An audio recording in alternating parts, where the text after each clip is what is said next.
Hey everybody, Sean Bukowski here. Hope you all had a great weekend and are excited for the new week.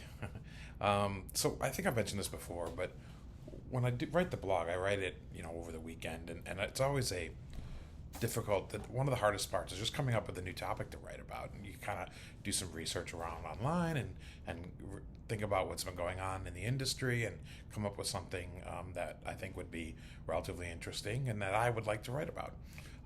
And so this week I was doing that, and I kept reading about all these different acquisitions that are going on. I mean, the Texas real estate market is really hot. That's the bottom line. And so I was reading about all of those things, and it kind of got me thinking about the purchase agreements we all use when we're actually buying commercial real estate.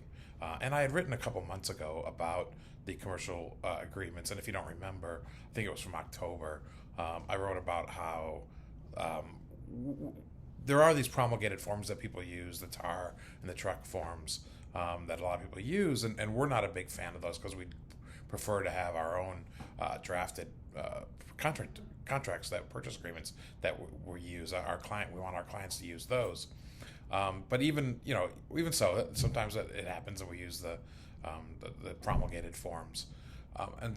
And so as I was thinking about that, I was thinking about some of the other sort of categories of those forms, and I thought a lot about probably the most important part of the contract, which is the effective date, and how that really dictates everything else in the contract. So what is the effective date? The effective date is basically the date of the inception of the contract. It's the date the contract starts. And the contract will have the definition of the effective date, because it can be different things. What does it mean the date everybody signs? Does it mean the date when the title company accepts it and brings it in and recognizes it? That really depends on what the contract says. So you really need to look at the definition of the effective date in the agreement, because that is the most important date in the contract, because everything flows from that effective date.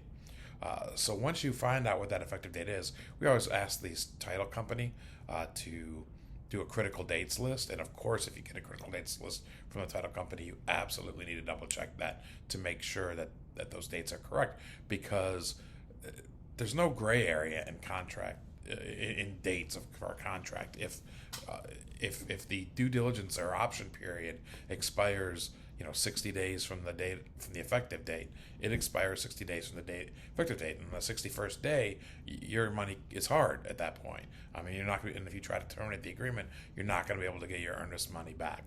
So really make sure you know what the effective date is and look at the critical dates list, or do your own critical dates list, so that you know all the dates that are really important in the agreement. And one of the most important dates that flows from that is the option period, the due diligence period, however you call it. And that's obviously the period where you can terminate generally for whatever reason and still get your earnest money deposit returned. But that date flows from the effective date.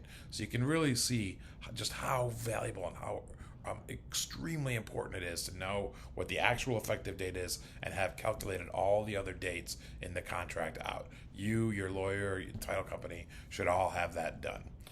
Thanks for listening. Please join our blog, join the video blog here, our YouTube channel, and we'll talk to you next week.